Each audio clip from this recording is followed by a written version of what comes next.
Welcome to the Credit Union Sales and Marketing Podcast.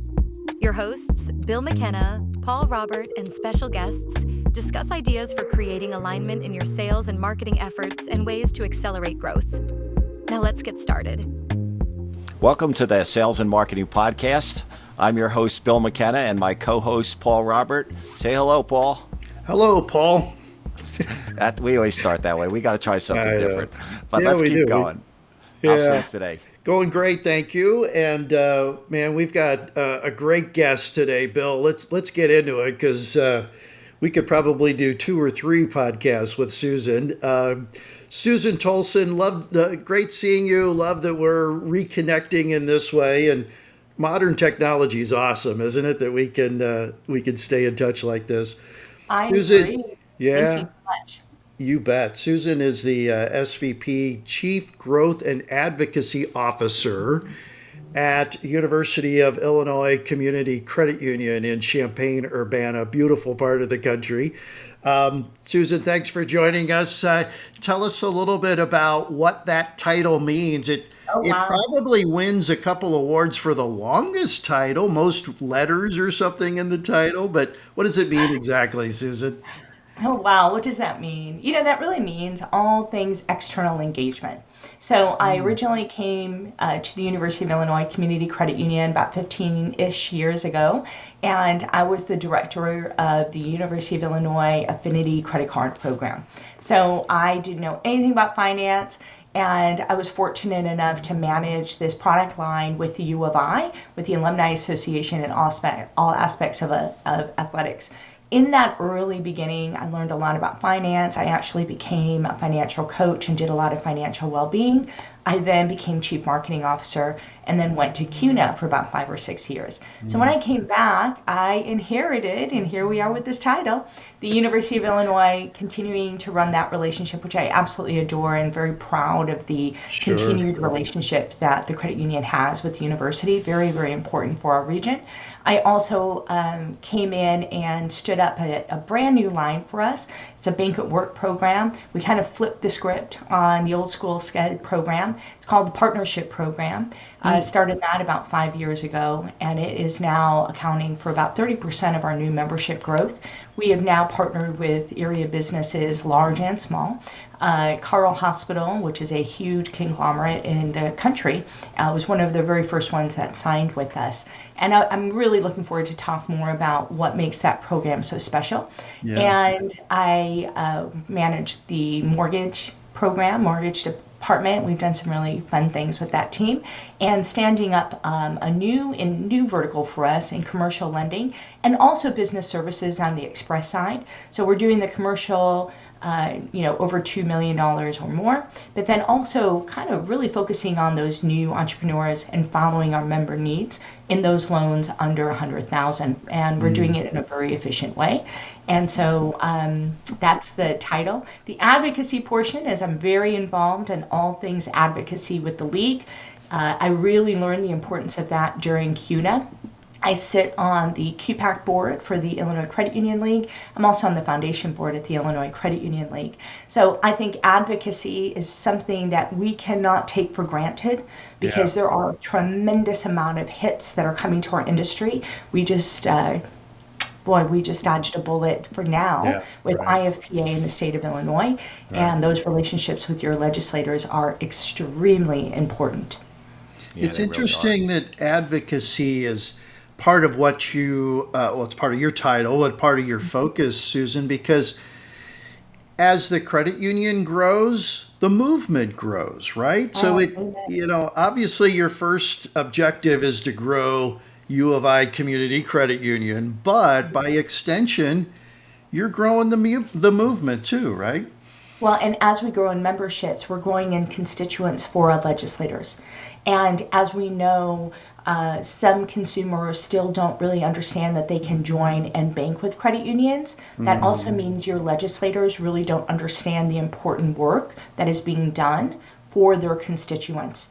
So yes, and getting that education and awareness and ultimately educating your legislators to understand what differentiates a credit union versus a community bank a large bank or a fintech. It's very, very important. And you will find that with your legislators, you have a lot of alignment in taking care of your consumers, which ultimately is building up your community. Yeah, I agree with that. And, something that's amazing is I spent some time, a lot of my career been on this side of the desk, helping credit unions grow with marketing strategy and programs and brand and all those things we do. But I also got the opportunity to spend about 2 years, or actually 3 years, at a credit union that's now $5 billion in American Heritage Credit Union in Philadelphia. But during COVID, like many people, I had to switch my career, and I took a job because I knew the CEO of a community bank. And the community bank, he said to me, "Hey, Bill, I need somebody to come in and help me with some marketing strategy." So I said, "Yeah, it's COVID. It was kind of working home." So I said, "Yeah, I'll take the position." So the one thing I always say is the difference in those board meetings at American Heritage compared to the community bank I worked for was night and day. Because the community bank was focused on one thing every single month, shareholder value. It was all about what are we earning. Now, they did things in the community because they had to. That's right. They did CRA because they had to. They That's were right. required to do that because they know if they weren't required, they wouldn't do nearly as much of it. That's right. But credit unions, it's at the core of what we do. That's right. It's what makes us different. And you're right when you say people don't understand it. Not only people, so many people still don't understand what a credit union truly is. And that goes right up to the top of the legislators that are making rules that they don't understand how we are so different than community bank or a for-profit bank. Yeah, preach. And I will say that if you're in a credit union, you may not even appreciate what you just said. Right. And if you can't appreciate it, then it's hard to own that differentiation, and it's really hard to communicate it. And I will tell you, I think those 6 years at CUNA really helped me hone in on that importance. And I'm very fortunate to be part of a board that is very understanding of that and strategically understands the importance of having that outreach.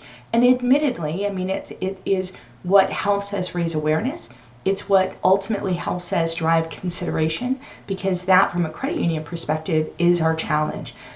A lot of consumers know about credit unions. Most are unwilling to consider us because they don't realize they can.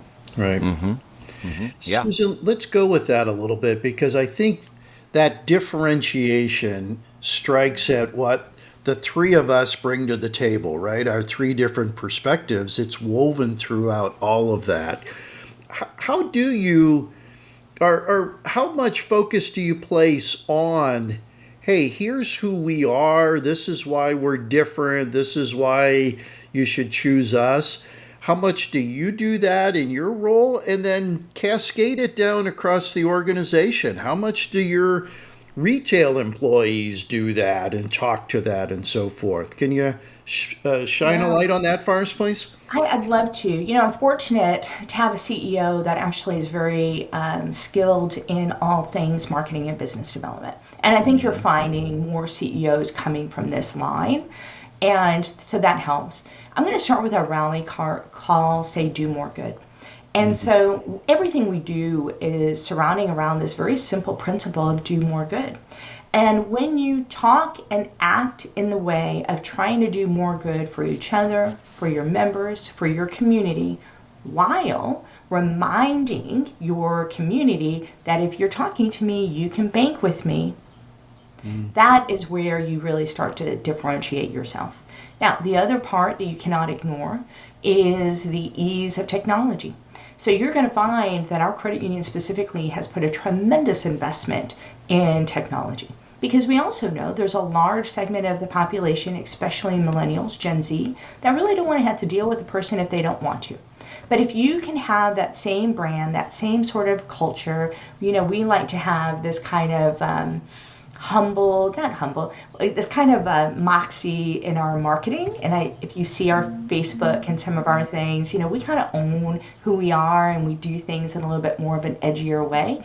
And we also integrate that into our technology, from our home banking to our marketing to our website. Everything is integrated.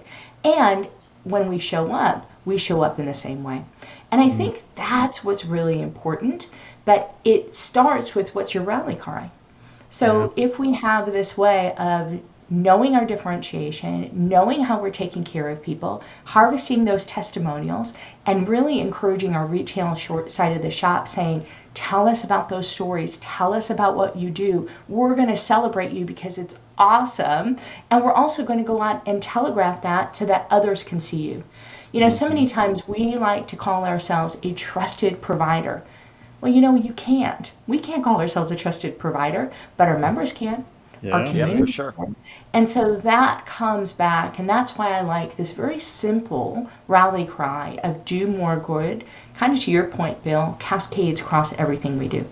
Yeah. It has to be a passion, right? And I love what you said there. And Paul, I know this is something you work with all the time. You know, I tell people when you get up in the morning, you know, and you work at a credit union, if you work at a credit union, you get up in the morning, you need to understand the passion of what's behind this, how we help people every single day. Amen. Now, and that varies on who the person is, where they are in their lifestyle, what their needs are. But we start by listening and understanding them. And you're right what you said about the digital, because tying in the technology behind it allows us to consistently deliver that message. And that's what's missing. Many small credit unions I work with tell me, you know, we're just not growing. We're just not getting there. As a matter of fact, I'm going on the road next week, not too far from you, to work with a credit union that's actually looking for help. And they're stuck.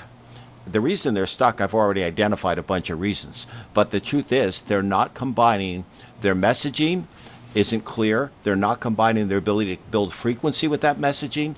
And they just have not put the technology in place to move to the next level. They're missing those things. And how do they expect to get there without those things? Yeah, and it requires an investment. And it's time. And I'm very empathetic to our smaller credit unions because they have a lot to have to manage, especially when you throw in the compliance responsibilities that they're trying to reach for. And sometimes we get so bogged down in compliance, and the investments there to stay compliant also takes you back or takes you away from being able to invest in your technology that really ensures your relevance. Because if you're not relevant, then you're never going to grow, and it's going to be really hard to deepen loyalty with your existing members. So I'm not saying this is an easy formula, but I am saying you really have to know where you want to go. And that's why if you're focused on growth, if you're focused on market share, create a vision, create where you want to go, shop the market, understand what you do and how you do it differently, and then you'll start to back into what you need to have in order to get to that market share. Yeah. And I really feel that very simple. It's marketing 101, it's sales 101, but if you're willing to take the time and do that, it's going to allow you to be very strategic with your investments and be able to share that with your board and your team and ultimately convey that to your members. Let's talk about, Susan, what that requires of you. Because oftentimes, and you know, back in the day, I was given the assignment of business development, and it was, here's a list of businesses to call on. Now go get them, Tiger. You know, I wasn't thinking about market share. I wasn't thinking holistically. I was thinking about, you know, checking off the appointments that I was able to schedule. What have you had to do? What do you continue to do to, you know, look at things from a much more broad perspective than just business development? Does that make sense? Oh, yeah, it does. It's a big question. And I'm not going to pretend that I've arrived. Yeah, okay. I really think that if you're in the world of marketing or business development, you really need to consider your role as being a journey. And that means you're constantly learning, you're constantly trying things, you're constantly kind of evolving and moving forward. I think that your viewpoint of business development in that aspect is very transactional. And I would say, as much as you're being pigeonholed to be transactional, don't think of your role as being transactional. Really think of your role as being that super connector, right? So first and foremost, you need to understand who your credit union is, what they do and how they do it differently. You need to understand what your competition looks like, right? And you're going to have to really articulate that and hone in on that differentiation. For us, it was financial well-being. when we started our partnership program, when we shopped the market, there was nobody really leading to being a financial wellness benefit. Now I'm going to tell you, I really wanted to lead with mission. And I had to really share with my leadership team, how are you going to make an ROI on mission? And what I said was, one, we're going to pilot this, because when you pilot things, you can just have an opportunity to kind of be creative in the moment. I truly believe that if you led with value, you understand that 78% of the consumers are living paycheck to paycheck. We know that 6 out of 10, I think, is the fact, of employees in their workplace are so stressed out about their money that they are not showing up completely present in the work. You combine those two gifts, and you're going to be able to lead, educate, build trust with those employees, with those employer groups. And what do you think is going to happen the next time they need a Visa card? Yeah, they're going to come to you. What do you think is going to happen the next time that they need a car loan? They're going to shop you first. So there is kind of a longer sales cycle, but that is how you lead with building a true relationship, and you're flipping the script on quarterly reports or one-on-one transaction. You're actually building a value prop that creates asymmetrical value. And I think that is such an important piece. And then while you're doing it, you become the resource internally. You now know everybody, right? So you become that connector. HR, you're looking for more ways to get talent. Well, I heard that we have this, this opportunity at the junior college to be part of and starting to recruit. Somebody needs something for you, you connect them. Become that super connector. Own your place as the resource. You meet legislators, tell your CEO, invite them in, have them walk your shop. And then what you're doing is you're building your value for the credit union, but you're also building your own personal brand, and you're securing your place here. And I will tell you, that's what's going to give you tremendous career pathing, and it's going to help you appreciate what you're bringing to the table. But I think you flip it. You are not looking at it from a transactional, you're looking at it from building relationships, and then how do you connect all of those different aspects back to your community credit union. Love it. Yeah, that's a great point. And what I've seen over the years is, I know you call yours partnership program. I'm working with a credit union. It's called the Workplace Partnership Program. And what everyone that gets involved with someone that's going to provide a service or something of value is asking, what's in it for me? What's in it for my company? And so what we're providing as credit unions that do the types of things you're doing, we're providing them with tools to help their employees be more successful in life. We're providing financial literacy tools to help them understand how to manage money better. Yeah. Ultimately, they're still using financial services, right? They're choosing financial services. But when we can combine good value, great delivery and technology with the mission and the vision of helping people grow and get better, and combining that with partners in the company, whether it's a college, whether it's a partner group, we are doing some magic. And that's really what makes them say, I want to be involved with you guys. And it sounds like you've got that exactly pinned down, and that's very exciting. I love that. You just said it. So you want to join our team? You'd be so great. No. And then the other part of it, have fun while you're doing it. Be that source of fun. So often, when we're in our shops, we're busy, we're active, we're doing a lot of things. And if you're in business development, you're probably wearing a lot of different hats. Or if you're a mortgage lender, if you're a commercial lender, you've got a lot going on. But when you leave your shop and you're in the community, you become that light of your credit union, and you can have fun doing it. We get to sell money, solutions, we solve problems, and we can transform families. I mean, I talk about mortgage in a way of not just getting a mortgage, but we're helping people realize their dreams. And that's a big, big deal. And that's where you tie not just passion, but it becomes very purposeful. And passion, you can only sustain that for very long. But if you have a true purpose, if you have a true values for what you're doing, and you're aligned to your values, that allows you to show up with passion every single day. Mm-hmm. And I think it's easier to hire for purpose-driven people than it is hiring passionate people, because it's, well, like you said, the passion grows out of the purpose, right? So, right. Hey, And that's Susan, what's really sustainable. And I'll also say, if you're purpose driven and you have the ability to create relationships and maintain relationships and really, culture tend in that respect, then I would say that any business developer and marketer will have so much career path because the knowledge of commercial, the knowledge of mortgage, the knowledge of just about anything, investments, retirements, that technical knowledge will come. But the ability to do the business development, to understand the marketing, to take care of people, that's the harder part. Everything else can be trained. Here's just a quick shout out to our sponsor, ironistic.com. Hey, in today's world, everyone knows the importance of having a great website and having an integrated digital marketing plan. If your credit union, community bank, or any other company is looking for that help, I can highly recommend ironistic.com. Check them out.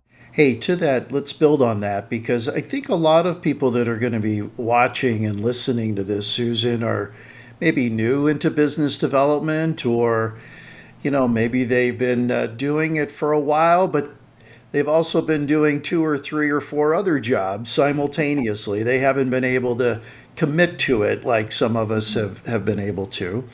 I want to go back to the idea of business case and the importance and the significance of business development and ultimately growth to the credit union's success. How do you make that business case? How do you keep making that business case to show your relevance, to show how important this is to our viability, to our ability to thrive in the future, and our ability to sustain the movement going forward? So before I answer, I'm going to have to give a plug that I am an instructor. I teach the America's Credit Union's Business Development Certification School. We have a whole school. You'll get certified for that in October. We're going to be in Seattle this year, and we spend an entire week getting all of that together. And you've done that for a long time, haven't you, Susan? I have. I've been doing it for about 15 years. And Yeah, okay. to your point, early on, I did find that most credit unions had business developers. You were a branch manager and you had to do business development. And, or you're an MSR and you're really outgoing, so I'm going to throw you at a table. And we're starting to see in the industry it's getting far more sophisticated and appreciating what true business development is. And that has been a shift over the last several years specifically. So now when these individuals are coming in, they're true professionals, they are true sales masters, and I very seldom now have that cross functionality. But if you still find yourself in that cross functionality and you're a branch manager and you're trying to ensure that you've got staffing for the day, it's very difficult to also carve the time to get out and engage. And if you're in that role and you really want to be in business development, then you're going to have to go the extra mile and to go to the chamber coffees at 7 a.m. and some of the chamber after hours in the evening. And then as you do that and you're building relationships and you're building business, that's when you have a business case to say, you know what, I'm able to do this maybe 5 hours a month. And look what we were able to accomplish. If I did not have this responsibility of making sure that we had staffing on a day-to-day basis and managing that branch, then I can invest more like 30 hours a week and look at where that compounding investment. Again, it goes from transactional time, because when you're a branch manager, it's one-on-one time. I'll say it's even maybe 1 to 2 hours, to 1 to 2 time, because you're investing in your people and you're ensuring that they're bringing that culture. But when you're going into the community and you're building those relationships, now you're starting to create an investment that will build over time.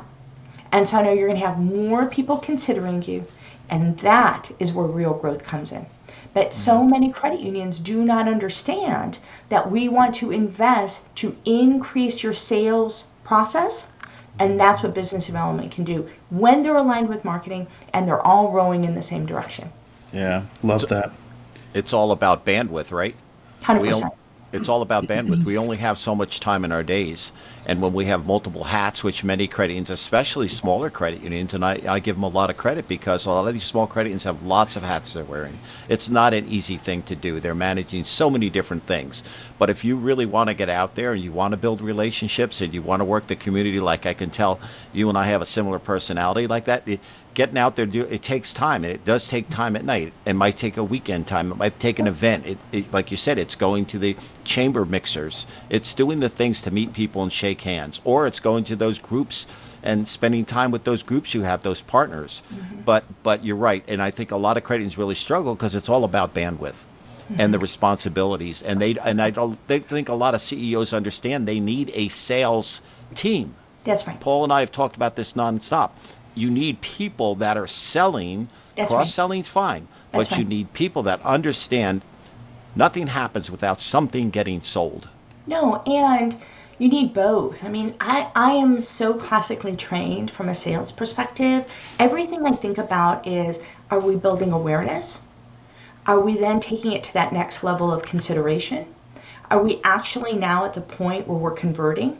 And then what are we doing to deepen the loyalty so that that consumer finds the value and extraordinary value that they're willing to come back to again? The challenge we all have right now is there's so many options in financial services, and they're all competing. And I would say there are things in the fintech that the fintech are doing that really, they're in our lane. They're just delivering on our value prop in a way that this next generation really aligns with. And I will tell you, look at some of these fintechs. You know, one of the things we offered was get paid early. Why wouldn't you do that? That's a simple value point. Now, you can argue saying, well, but we're getting paid early, but then it's still like the same amount of time. I'm like, it doesn't matter.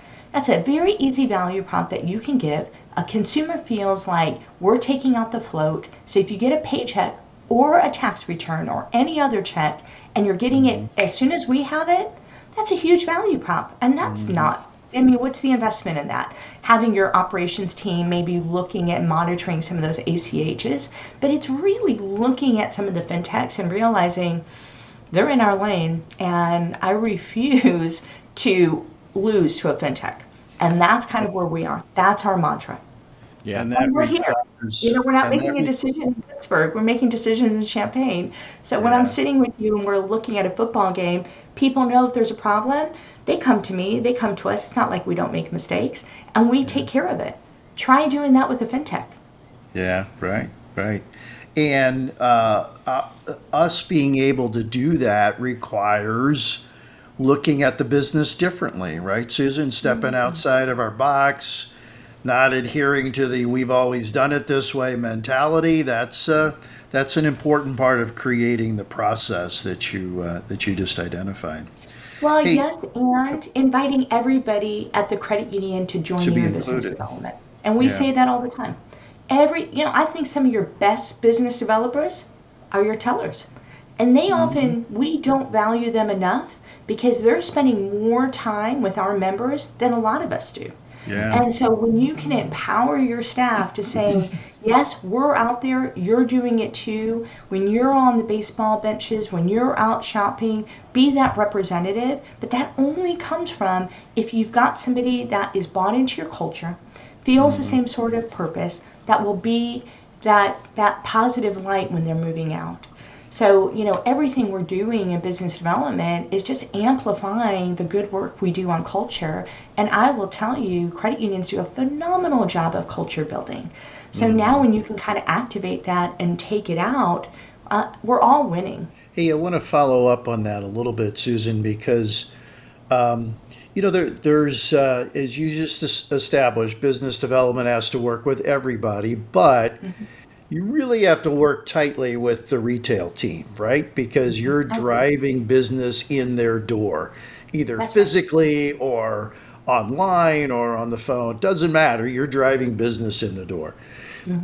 Again, for the viewers who maybe are struggling with that a little bit, where retail's kind of doing their own thing and they're not synthesized like we would like them to be going forward.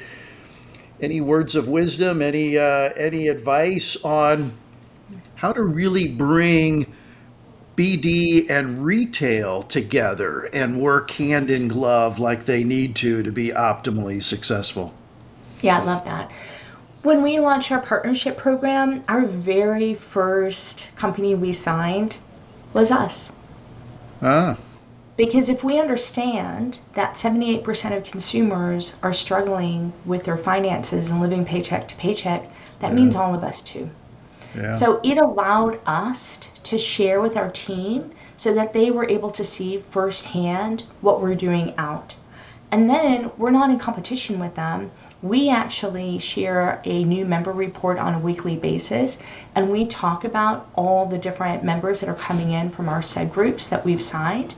And all of that comes back to our retail team. And we continue to talk about that. If somebody needs something and they come to the BD team, we will do a warm handoff to our MSRs. And so this builds over time. And that's when they're realizing we're not in competition. We just want to fill your sales funnel. And we want you to be able to get the benefit of the work that we're doing. And what we have found over time is so many of our MSRs, well, I love them. So many of our MSRs enjoy coming to our events because one, it's a lot of fun. And two, they're really being able to kind of bring that business into the door. Mm-hmm. So it's not just one thing, it's a variety of things. But I would say that if you have a bank at work program, your number one seg should be your own team. Yeah, love that. Love that approach. Yeah, it's really good. I think this is a great conversation, and we're touching on a lot of the things that we are very passionate about because we all have those personalities where we go out and talk to people. And I know there's a lot of people behind the scenes that don't necessarily have those same personalities, but yet that doesn't mean we can't instill in them the value of what we're doing and the culture behind what we're doing and the reason why we do it. Along with this conversation, I know there's a lot of technology pieces that are connected to making this all happen. And I'd like to have you back, Susan, at some point very soon, if you wouldn't mind, and have like a part 2 of this podcast where we could actually talk about not only just the theory and the passion that we bring, but what are some of the technologies and the marketing things we're doing to make this happen? Because we can have the greatest ideas in the world, but if we can't execute them, it's not going to be successful. And I know there's a lot of pieces. Maybe you could touch real quickly on a couple of the things you're doing technology-wise to bring everybody together. And then again, I'd love to have you back sometime soon to dig in a little deeper to that. Yeah, I love that. I'm going to tell you, your bank is with you now 24/7. So don't think of your branch as being open 8 to 5. Think that we're open 24/7, and with a good home banking platform, you are. When we're out in the field and we're at a new employee orientation or we're doing anything, we literally are coaching people who want to bank with us how to do it from their app. So we literally encourage them, hey, let's get your phone out. Everybody's got a phone. Everyone's got a smartphone. And download the app. And we even say, look at the Google rating, because we're the highest rated in the area. And then we help them download and we teach them how to use our app. And we encourage them to sign up online. So we're already showing there, but we're walking them through it.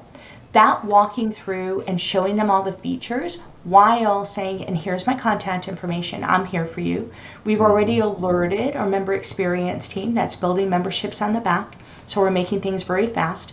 When you're in new employee orientation, what do your employers want? They want direct deposit. So that's the time to get the direct deposit.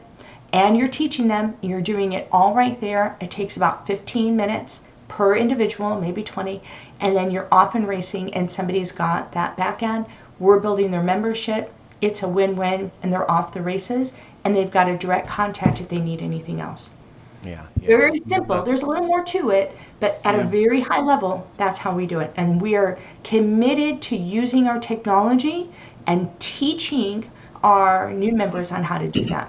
Once someone walks away from that conversation, if you just leave them something, say, go check it out, download it when you get a chance and all that, so many times people won't do it. The more you can handhold through the process. Yeah, of course. We're too busy. We're too busy. So take it in that moment. We always want to build in that time so we can do that training. And that's a really fun way to really create users. And it helps us just know, because we're updating our app all the time, so we're always using the newest apps. Everything we do from financial education is how do you use your technology to be your own personal financial assistant, and that's the empowerment that we're giving. That's great. Paul, you have any final thoughts? Well, Susan, I know other credit unions have reached out to you to have a conversation much like we just have had. If any of our viewers want to do that, how do you reach Susan, and what does that engagement typically, or that partnership typically look like? Oh, we love that. I mean, that's the beauty of our industry is we all help each other. Right. We've got, I think, about 20-ish credit unions that are creating their own partnership program. We love that. We actually have templates. We are very process driven because there's a lot of freedom in process, right? You can be creative when you have the foundation is really scripted. And it's simple Zoom conversation to try to walk through your goals, and we can help them help develop a strategy to sell to their leadership team in all the different areas. And I'm on LinkedIn, Susan Toalson McGinty. I would love to be able to share my email, which is susan.toalson@uoficreditunion.org. And I'm free and happy. I've had other credit unions that really helped me along the way. And I just feel like that's my beautiful, I'd love to give back and help others. And we'll make that available. When we all do that, our industry becomes stronger, and who benefits? Our consumers. Yeah, Susan, thanks so much. It was really a great conversation. Like I said, I think there's a lot you and I have in common, and I'd love to follow up with you a little bit more about some discussions, and I'm going to definitely do that.